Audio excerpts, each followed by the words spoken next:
നസർ, കഴിഞ്ഞ ദിവസം തിരുവനന്തപുരത്ത് ഒരു ഹോട്ടൽ ഉടമ അതിദാരുണമായി കൊല്ലപ്പെട്ടു. നെയ്യാറ്റിൻകരക്കാരനായ ജസ്റ്റിൻ രാജ് ദീർഘകാലമായി തിരുവനന്തപുരത്ത് ഇടപ്പഴഞ്ഞിയിൽ വീട് വെച്ച് താമസിക്കുകയാണ്. ഇടപ്പഴഞ്ഞിക്കും വഴുതക്കാടിനുമിടയിൽ കോട്ടൺ ഹിൽ സ്കൂളിനോട് ചേർന്ന് കേരള കഫേ എന്ന പേരിൽ അദ്ദേഹം കഴിഞ്ഞ ഒരു വർഷത്തിലധികമായി നടത്തിവരുന്ന ഒരു ഹോട്ടലാണ് അദ്ദേഹത്തിന്റെ ജീവനെടുത്തത്. കഴിഞ്ഞ 1/4 നൂറ്റാണ്ടായി അദ്ദേഹം റിയൽ എസ്റ്റേറ്റ് അടക്കമുള്ള ഒട്ടേറെ കച്ചവടങ്ങളിൽ ഏർപ്പെടുകയും സാമ്പത്തികമായി വലിയ നേട്ടം കൊയ്യുകയും ചെയ്തു. അതിനൊടുവിലാണ് 3 സുഹൃത്തുക്കൾ ചേർന്ന് കേരള കഫേ എന്ന ഹോട്ടൽ തുടങ്ങുന്നത്. അതുവരെ ചെയ്ത് പരിശീലിച്ച ജോലിയാണ് ചെയ്തതെങ്കിൽ ജസ്റ്റിൻ രാജ് ഒടുവിൽ പോയി തല വെച്ചു കൊടുത്തത് മുൻപ് പരിചയമില്ലാത്ത ഒരു പണിക്കായിരുന്നു. ഹോട്ടൽ ബിസിനസ് ലാഭമുണ്ടാക്കുന്ന ഒന്നാണെങ്കിലും ഹോട്ടൽ ജീവനക്കാരെ മാനേജ് ചെയ്യുക എന്നത് ചെറിയ കാര്യമല്ല. ഹോട്ടലിലേക്ക് ആളുകൾ വരണമെങ്കിൽ നല്ല രുചിയുള്ള ഭക്ഷണം കൃത്യമായി വിളമ്പണം. ഷെഫിന്റെ മേന്മയാണ് ഒരു ഹോട്ടലിന്റെ ഏറ്റവും വലിയ മേന്മ. നല്ല രുചിയുള്ള വൃത്തിയുള്ള ഭക്ഷണം മാന്യമായി വിളമ്പിക്കൊടുത്താൽ കഴിക്കാൻ ആളുണ്ടാവും. എന്നാൽ എവിടെയെങ്കിലും വീഴ്ച പറ്റിയാൽ ഹോട്ടലിന്റെ പേര് പോയാൽ പിന്നെ അധോഗതിയാണ്. ഇവിടെ പലപ്പോഴും ഷെഫുമാരെ കിട്ടുക പ്രയാസമാണ്. പേരെടുക്കുന്ന ഷെഫുമാരെ മറ്റാരെങ്കിലും കൊണ്ടുപോകും. ഹോട്ടൽ ജീവനക്കാരും കൃത്യമായി പണിയെടുക്കാൻ എത്തിയെന്ന് വരില്ല. അതുകൊണ്ട് തന്നെ അറിയാത്ത പണിക്ക് പോകുന്നവർക്ക് പണി കിട്ടും എന്നതിന്റെ ഉദാഹരണമാണ് നല്ല ലാഭമുണ്ടാകും എന്ന് കരുതി ഹോട്ടൽ ബിസിനസ്സിന് ഇറങ്ങിപ്പുറപ്പെടുന്നവർക്ക് കിട്ടുന്നത്. അതിന്റെ രക്തസാക്ഷിയാണ് Justin Raj. Justin Raj hotel ബിസിനസ്സുമായി മുമ്പോട്ട് പോകുന്നു. വെളുപ്പാങ്കാലത്ത് 6 മണിക്ക് തന്നെ ജസ്റ്റിൻ ഹോട്ടലിലെത്തും. ആ സമയത്ത് എത്തേണ്ട ജീവനക്കാരിൽ പലരും ആ സമയത്ത് എത്താറില്ല. ഇവരിൽ പലരും തലേദിവസം പണിയൊക്കെ കഴിഞ്ഞ് മദ്യപിച്ച് ഉറങ്ങിപ്പോകും. പിറ്റേ ദിവസം രാവിലെ ഇവർ എത്താത്ത സാഹചര്യം ഉണ്ടാവും. അങ്ങനെ എത്താതിരുന്ന 2 ജീവനക്കാരാണ് ഡേവിഡും രാജേഷും. രാജേഷ് തിരുവനന്തപുരം അടിമലത്തുറക്കാരനാണ്. ഡേവിഡ് ദിൽകുമാർ നേപ്പാളിയാണ്. ഈ 2 പേരും പല ദിവസവും രാവിലെ തൊഴിലിനെത്തില്ല. ഹോട്ടലിൽ ഇവരെത്തിയില്ലെങ്കിൽ ഭക്ഷണം വൈകും. അതുകൊണ്ട് തന്നെ നിരന്തരം ഇവരുമായി പ്രശ്നമാണ്. പക്ഷേ അഡ്ജസ്റ്റ് ചെയ്ത് മുമ്പോട്ട് പോകുന്നു. കഴിഞ്ഞ ചൊവ്വാഴ്ച ജസ്റ്റിൻ രാജ് രാവിലെ ഹോട്ടലിലെത്തിയെങ്കിലും ഇരുവരും എത്തിയില്ല. 8 മണി വരെ കാത്തിരുന്നിട്ടും 2 പേരും എത്താൻ കൂട്ടാക്കിയില്ല. ദിൽകുമാറിനെയും ഡേവിഡിനെയും തേടി എടപ്പഴഞ്ഞിൽ അവർക്ക് വാടകയ്ക്ക് എടുത്തു കൊടുത്തിരിക്കുന്ന വീട്ടിലേക്ക് ഹോട്ടൽ മാനേജർ സ്കൂട്ടർ എടുത്ത് ജസ്റ്റിൻ രാജ് പോവുകയാണ്. അവിടെ ചെന്നപ്പോൾ 2 പേരും മദ്യപിച്ച് ഉറങ്ങിക്കിടക്കുകയാണ്. രാത്രി മുഴുവൻ മദ്യപിച്ച് അതിന്റെ ആലസ്യത്തിൽ കിടക്കുന്നു. ജസ്റ്റിനെ കണ്ടപ്പോൾ തന്നെ മറ്റു ജീവനക്കാർ സ്ഥലം വിട്ടു. ഈ 2 പേരും മദ്യത്തിനടിമയായതുകൊണ്ട് കൂട്ടാക്കിയില്ല. ജസ്റ്റിനെ കട്ട കലിപ്പായി. 2 പേരെയും അപ്പോൾ തന്നെ ജോലിയിൽ നിന്ന് പറഞ്ഞു വിടുന്നതായി പ്രഖ്യാപിച്ചു. 2 പേരുടെയും സാധനങ്ങൾ എടുത്ത് വെളിയിലേക്ക് എറിഞ്ഞു.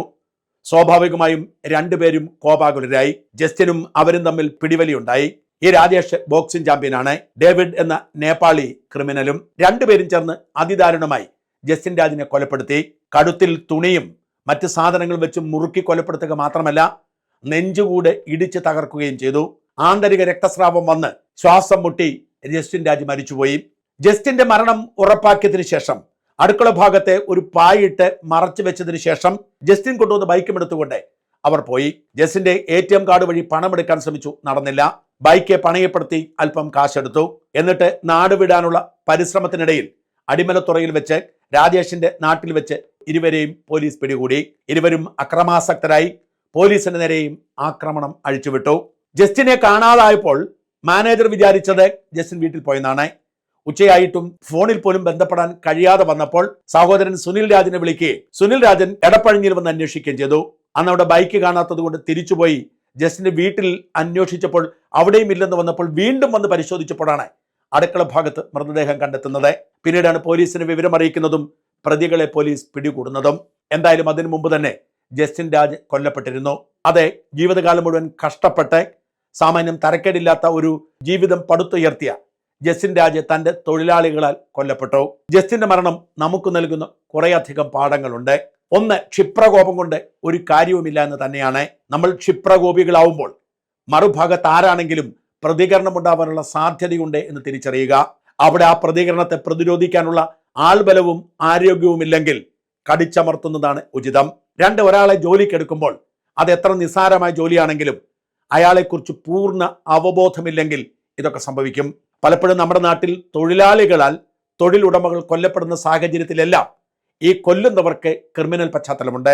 ഈ ഡേവിഡ് എന്നു പേരുള്ള നേപ്പാളി നിയമവിരുദ്ധമായി ഇന്ത്യയിൽ പ്രവേശിച്ചതാണ്. അയാൾ നിരവധി കേസുകളിലെ പ്രതിയാണ്. വധശ്രമവും മോഷണവും ഗുണ്ടാപ്പണിയും അടക്കം ചെയ്താണ് അയാൾ ജീവിക്കുന്നത്. ജസ്റ്റിൻ രാജിന്റെ കേരള കഫേയിൽ ജോലിക്ക് കയറുന്നതിന് 1 മാസം മുമ്പ് വരെ അയാൾ പൂജപ്പര ജയിലിലായിരുന്നു. വിഴിഞ്ഞത്തും കോവളത്തുമൊക്കെ ഇയാൾക്കെതിരെ ക്രിമിനൽ കേസുകളുണ്ട്. അത്തരമൊരു ക്രിമിനൽ പശ്ചാത്തലമുള്ള ഒരാളെ ആരെങ്കിലും ശുപാർശ ചെയ്തു എന്നതിന്റെ പേരിൽ ജോലിക്കെടുത്തു എന്നത് തന്നെയാണ് ജസ്റ്റിൻ രാജ് കാണിച്ച മണ്ടത്തരം.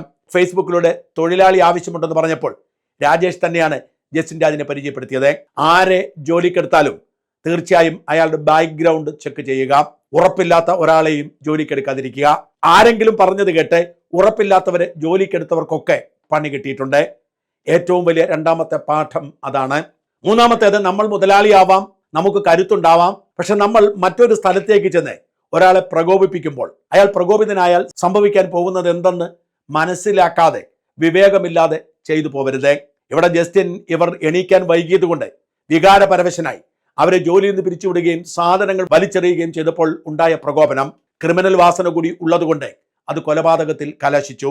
ജസ്റ്റിന് അങ്ങനെ ചെയ്യാൻ താല്പര്യമുണ്ടെങ്കിലും അതിനുള്ള സന്നാഹത്തോടെ ചെയ്യണമായിരുന്നു. ഇവിടെയാണ് നടൻ കൃഷ്ണകുമാറിനെയും പെൺമക്കളെയും കണ്ടു പഠിക്കേണ്ടത്. കൃഷ്ണകുമാറിന്റെ മകളുടെ കടയിൽ നിന്നും പണം ജീവനക്കാർ മോഷ്ടിച്ചു എന്ന് ബോധ്യമായപ്പോൾ അവർ ബഹളം വയ്ക്കുകയും പൊട്ടിത്തെറിക്കുകയും അല്ല ചെയ്തത്. സാവകാശം സംസാരിക്കാം എന്ന് പറഞ്ഞ് വിളിച്ചു വരുത്തി കൃഷ്ണകുമാറും ഭാര്യയും മക്കളും മാത്രമല്ല സുഹൃത്തുക്കളെ പോലും എത്തിച്ച് എല്ലാം വീഡിയോയിൽ പകർത്തിക്കൊണ്ട് ചോദ്യം ചെയ്യുകയാണ് ചെയ്തത്. അങ്ങനെ കൃഷ്ണകുമാർ ചെയ്തില്ലായിരുന്നെങ്കിൽ ഒരുപക്ഷെ ഇന്ന് ജാത്യാധിക്ഷേപം അടക്കം, പിടിച്ചുപറി അടക്കം, തട്ടിക്കൊണ്ടുപോകൽ അടക്കമുള്ള കേസുകളിൽ ജയിലിലാകുമായിരുന്നു. എന്ന് മാത്രമല്ല, ആ പ്രതിസന്ധി ഘട്ടത്തിലും സംയമനം വിടാതെയാണ് ചോദ്യം ചെയ്തതും വിവരങ്ങൾ ശേഖരിച്ചതും. ഇവിടെയാണ് ജസ്റ്റിൻ രാജിന് പിഴച്ചത്. ക്രിമിനൽ പശ്ചാത്തലമുള്ള രണ്ടുപേരുടെ അടുത്തേക്ക് ചെന്ന് അവർ തന്റെ ജീവനക്കാരാണല്ലോ എന്ന് കരുതി അധികാരം കാണിച്ചു. ആ നിമിഷത്തിൽ അവിടെ മുതലാളിയും തൊഴിലാളിയും ഉണ്ടായിരുന്നില്ല. ഉപജീവന മാർഗം നഷ്ടപ്പെട്ട, കിടപ്പാടം നഷ്ടപ്പെട്ട രണ്ട് ക്രിമിനലുകൾ മാത്രമായിരുന്നു അവിടെ പ്രവർത്തിച്ചത്. അതുകൊണ്ട് തന്നെ അവർ ജസ്റ്റിന്റെ ജീവൻ എടുത്തു. ഇനി എന്ത് സംഭവിച്ചിട്ട് എന്താണ് നേട്ടം? ജസ്റ്റിൻ ജീവൻ നഷ്ടപ്പെട്ടു. ഈ കൊല നടത്തിയവർ ജയിലിലാകുമായിരിക്കും. അവരുടെ ജീവിതം ദുരിതപൂർണമാകുമായിരിക്കും. എന്ത് മെച്ചമാണ് അതിനുള്ളത്? ക്രിമിനൽ വാസനയുള്ളവരെ സംബന്ധിച്ചിടത്തോളം അവർക്ക് ജയിലിൽ കിടക്കുന്നതും പുത്തരിയുള്ള കാര്യമല്ല. പ്രത്യേകിച്ച് കൊല നടത്തിയ ഡേവിഡ് ക്രിമിനൽ കുറ്റകൃത്യത്തിന് ജയിലിൽ പലതവണ കിടന്നിട്ടുള്ള ആളാണ്. ഈ ലോകത്ത് ജീവിക്കാനുള്ള ജസ്റ്റിൻ രാജിന്റെ അവകാശം അയാൾക്ക് നഷ്ടപ്പെട്ടു. അയാളുടെ ഭാര്യയ്ക്കും മക്കൾക്കും കുടുംബജീവിതം നഷ്ടപ്പെട്ടു. അതുകൊണ്ട് ദയവായി വിവേകത്തോടു കൂടി പെരുമാറുക. ബാക്ക്ഗ്രൗണ്ട് ചെക്ക് ചെയ്തതിന് ശേഷം മാത്രം ആളെ എടുക്കുക.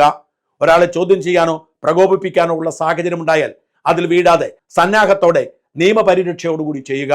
എടുത്തു ചാടി ചെയ്യുന്നതൊക്കെ ഒടുവിൽ അവസാനിക്കുന്നത് നാശത്തിലായിരിക്കുമെന്നും ജീവൻ നഷ്ടപ്പെട്ടാൽ പിന്നെ അത് തിരിച്ചു കിട്ടില്ല എന്നുമുള്ള ബോധ്യമുണ്ടാവുക. ജസ്റ്റിൻ രാജിനെ കുറ്റപ്പെടുത്താൻ നമുക്ക് പ്രയാസമാണ്. ഹോട്ടൽ അവിടെ തുറന്നു വെച്ചിരിക്കുന്നു. അവിടെ പണിയെടുക്കാൻ ആളില്ല. ഹോട്ടൽ നടത്തി വരുമാനം കൊണ്ട് ജീവിക്കുന്നതിന് ബുദ്ധിമുട്ട് അയാൾക്ക് മനസ്സിലാവും. അതുകൊണ്ട് തന്നെ ഇവർ കാട്ടിയ വൃത്തികേടിനോട് അയാൾ പ്രതികരിച്ചത് സ്വാഭാവികം. എന്നാൽ ആ പ്രതികരണം അയാൾക്ക് നഷ്ടമാക്കിയത് സ്വന്തം ജീവനാണ്. മറ്റൊരു കാര്യം കൂടി മനസ്സിലാക്കേണ്ടതുണ്ട്. 50 വയസ്സ് കഴിഞ്ഞാൽ ശരീരം മനസ്സിനെ പോലെ വഴങ്ങില്ല എന്ന സത്യം. നമുക്ക് പണ്ട് ആരോഗ്യമുണ്ടായിരുന്നു, എത്ര പേരെ വേണമെങ്കിലും ചെറുത്തു നിൽക്കാനുള്ള കരുത്തുണ്ടായിരുന്നു. ഇപ്പോൾ അതില്ല. അതുകൊണ്ട് തന്നെ നമ്മുടെ മനസ്സ് വിചാരിക്കുന്നത് പോലെ ശരീരം എത്തണമെന്നില്ല. ഇവിടെ ജസ്റ്റിൻ രാജിന്റെ ഭാഗത്തുണ്ടായ ജാഗ്രത കുറവ് അയാൾക്ക് നഷ്ടപ്പെടുത്തിയത് അയാളുടെ ജീവനാണ്. ഈ സംഭവം സകല മനുഷ്യർക്കും പാഠമാവണം. ഒരു വിഷയത്തിൽ ഇടപെട്ട് പ്രതികരിക്കുന്നതിന് മുൻപ് ജാഗ്രത പാലിച്ചില്ലെങ്കിൽ ജീവൻ പോലും നഷ്ടപ്പെട്ടേക്കും എന്ന ബോധ്യം നമുക്ക് എപ്പോഴും ഉണ്ടാവണം.